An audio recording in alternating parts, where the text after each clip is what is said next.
Inangangin ang pag-ibig ko. Lilipat tayo sa kalawakan. Iiwan na natin ang mundo. Magiging kong sayawan sa mga ala. Basta't may ikaw at ako ay sa'yo. Ang pag-ibig ko. Kapidongski TV.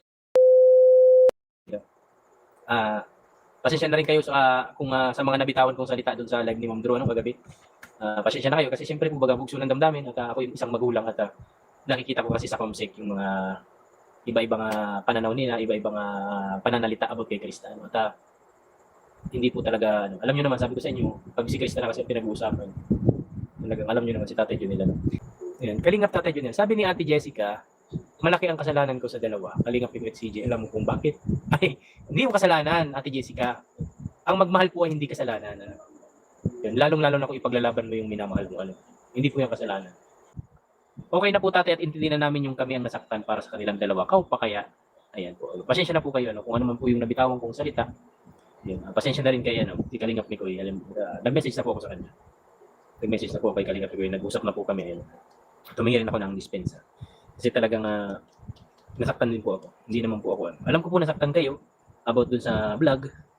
Pero kung uunawain po talaga natin na-misinterpret lang ni anak siguro yung kanyang pananalita. Hindi niya lang na-deliver ng maayos yung kanyang pagsalita. Ayan. Ako na po ang nahingi sa inyo ng pasensya doon. Nahingi po sa inyo. Hindi lang po na-deliver lang natin. Inausap ko rin si anak about doon, si Mama Che, nag-usap sila. At hindi lang na-deliver ng maayos. Ayan. Yun lang po ang Ayan.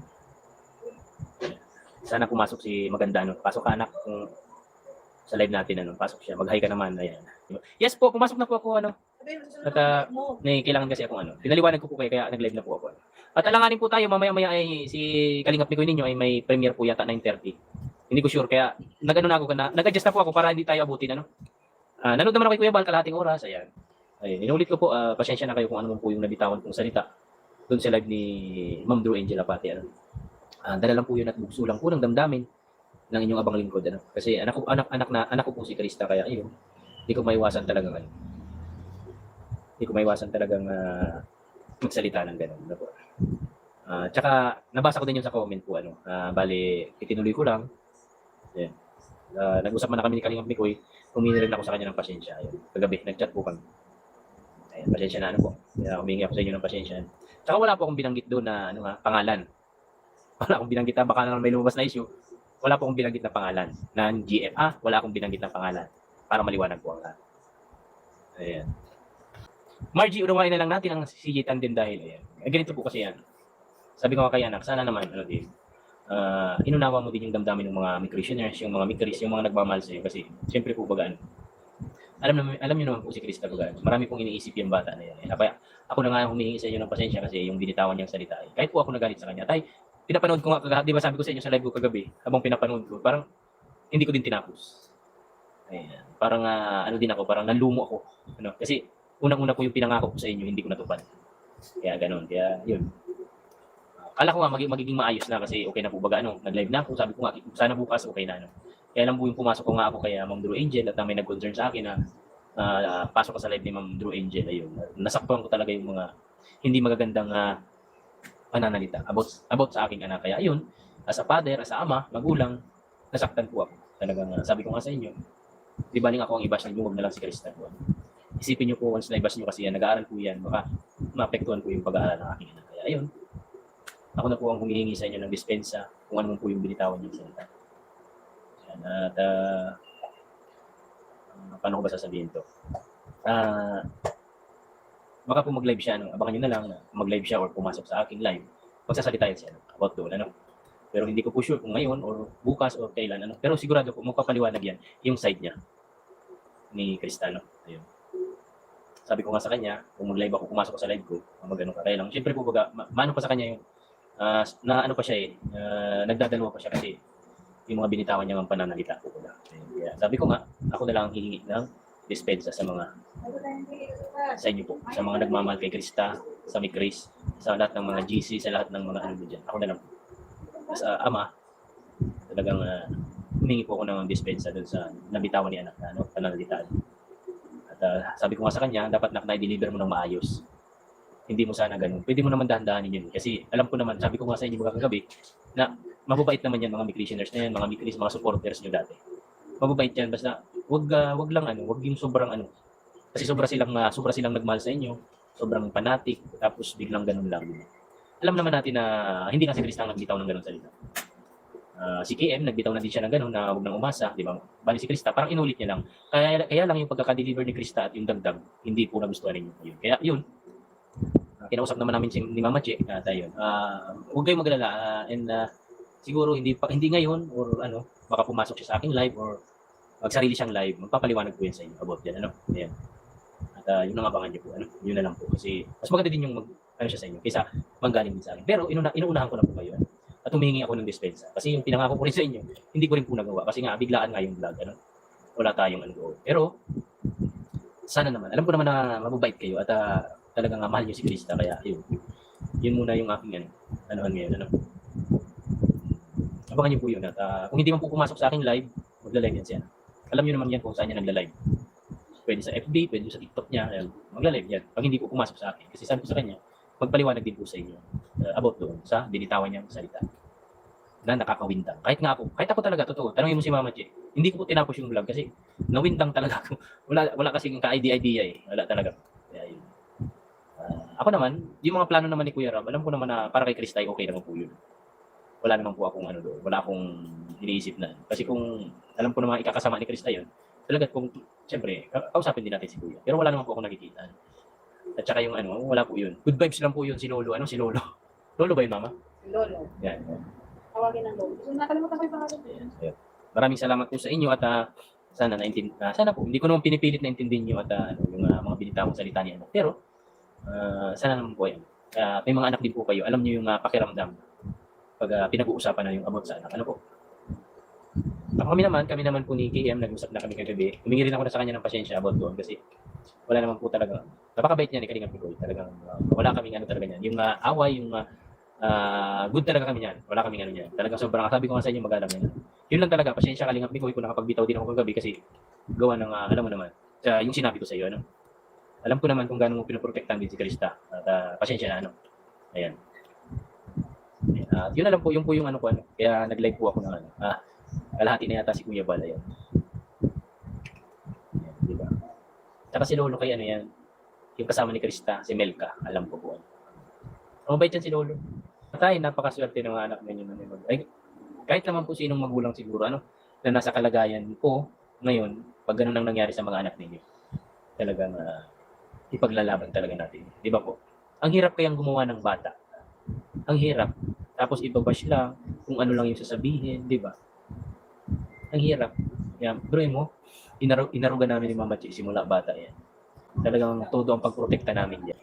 Kasi ako po talaga humingi ako ng pasensya kay KM kagabi. Dahil din sa aking inasal na hindi ko naman po siya sinisisi about sa bina si Krista. Wala po yun. At nasabi ko lang yun kasi sa sobrang, alam nyo naman, isang magulang. Pero wala po ako doon binanggit na pangalan ng JF. Basta ang sabi ko doon, di ba sabi ko, kayo pala may alam na kayo. Pero hindi po ako nagsalita na ng against sa kanila. At tigilan rin ako kasi alam ko naman. Tsaka nag-message na ako ni Miko at nag-usap na po kami. At yun, pag-usapan na lang. Po? Maraming salamat po. Tama ka. Sabi ni kapatid na Singkit, lawakan natin ang pag-unawa kay CJ, KM at saka po supporters natin. Normal na masaktan guys, pero bago magbitaw. Yun lang nga po yun yung kasi dyan. Sana man lang po, syempre, nakabase lang tayo sa pinapanood natin di ba? Sana man lang po bago tayo nagbitaw ng mga salita at nag-post, sana man lang po inalam natin kung ano talaga yung totoo. Di ba po? Yun lang po ang ko. Ganito po yung nangyari, Ganito po yung nangyari para malaman at maintindihan po ninyo. Yung vlog na una po, alam nyo yun na yung music video yun, di ba? Music video. Yung kalahati doon, parang nagpalipas lang ng isang araw, yun, biglang tinawagan yata or di ko alam kung anong nila ni Kuya Ram. Nandun si Krista sa school. Sinundo doon si Krista and then umuwi po dito sa bahay. Kasi dito po plano sanang mag-vlog. Ang problema po, ang lakas po ng hangin noon. At ang dumi po ng harapan namin, gawa po ng, di baga po nagtatrabaho ako sa bubong. Yung mga yero natin na iba na naglag po, hindi ko pa po naaayos. Ang dumi pong tingnan ng bahay. Kaya, ayun, siguro naisipan nilang ano. Pero, nandito naman si Mama G. Ano? Ayun, nandito naman si Mama G. Ayun, nagrespeto naman si Kuya Rob kay Mama G. Nandito po si Mama G nung ano yun, bago mag-vlog. Kaya lang, ang ikinatampo ko naman kay Mama G at kay Krista nung kinamagahan nga at nagtalo nga kami ni Mama G, nilihim niya sa akin. Alam niya na, kaya kasi daw, ang rason, kaya nilihim nila sa akin, kasi daw, gawa nung may mga pasalubong galing doon sa mga sponsor na may pabigay, baka daw sa live ko banggitin ko na kasi nagla-live ako. O alam niyo naman po baga ako pag may mga ganyan. Lagi ako nagpapasalamat tsaka excited ako kaya ganun. Nababanggit ko sa live ko. Although na bawal, alam natin bawal nababanggit ko minsan. Kaya ayun, kaya iniwas muna. Ayun. Yun yung kung totoong nangyari talaga. Ano? Yun talaga ang nangyari. Nung ano yun. Kaya lang, siyempre, ako naman, tatay ako, nagalit talaga kay Mama G. Nagtampo ako. Kasi nilihim nila sa akin. At yun nga, nung hanggang na napanood ko na sa TV, lalo akong nalumo nung binitawan ni anak na salita. At parang yung sinabi ko sa kanya, hindi niya ginawa. Di ba po? Kasi yun ang pangako ko sa inyo na hindi ko siya ipapayagang itandem na. Tama na muna yung pag-aaral, focus muna siya. Ayun. Kaya yung parang nag-ano ako sa kanya. Pero na-realize ko rin sa sarili ko, kaninang maga, nag-usap-usap kami tatlo rin na Mama G. Na, ayan. Kasi inisip ko rin baka kung, siyempre magpagalitan ko man si Krista, sabihan ko naman kung ano, baka magdamdam yung bata. At nag-aaral po mga. Ayoko yun. At totoo lang po, ni minsan po, hindi po kami nag-away niya ni Krista. Simula bata. Sila ni mama niya, naitampuhan. Siyempre, magnanay yan eh. Pero ako talaga, sa tatlo ko pong anak na ito, si Jessica, si Krista, si John Christian, hindi po yan. Ni minsan po, hindi ko talaga yan. Wala. Hindi naman lang po dumampi ang aking kamay dyan sa tatlong yan na bata. Wala po. Kaya ayun. Kaya ngayon nga, pag minsan pinagsasabihan niya ni Mama G, sinasabihan niya ako, pagsabihan mo naman yung mga bata kasi napapagod na ako. Eh, sabi ko naman sa kanya, alam mo naman ako simula pa ng mga bata pa yan. Ano? Talagang hindi ako nag-ano pa kanila. Kung anong gusto nila, sige, basta hindi masama, sige lang ako. Ganun po si Tatay Junel. Diba? Yan po. Basta yun po, yung ano ko sa inyo, yun yung concern ko sa inyo. Ngayong live ko, humingi ako ng pasensya sa inyo sa kahapon, about sa mga nabitaw kong salita. At kay Kalingap ni Kuya, humingi rin ako ng pasensya sa iyo. Through live po ano. At nag-chat na rin po kami kagabi pa. Inulit ko lang sa live ngayon. About naman po dun kay Krista, ayun, yun nga. Nag-usap-usap din kami na Mama G. Yun. Abangan nyo kung halimbawa po pumasok siya sa akin or mag-live siya kung anong sasabihin niya. Ano? Yun yung. Ayun. Sana po maging maayos na po ang lahat. At balik na tayo sa huwag na tayo kasi love-love na lang po tayo. Ano? Ayun. Ganun na lang po. Kasi mas maganda po yung ganito na hindi walang tampuhan, walang ng sa loob po natin. Kasi alam niyo naman po,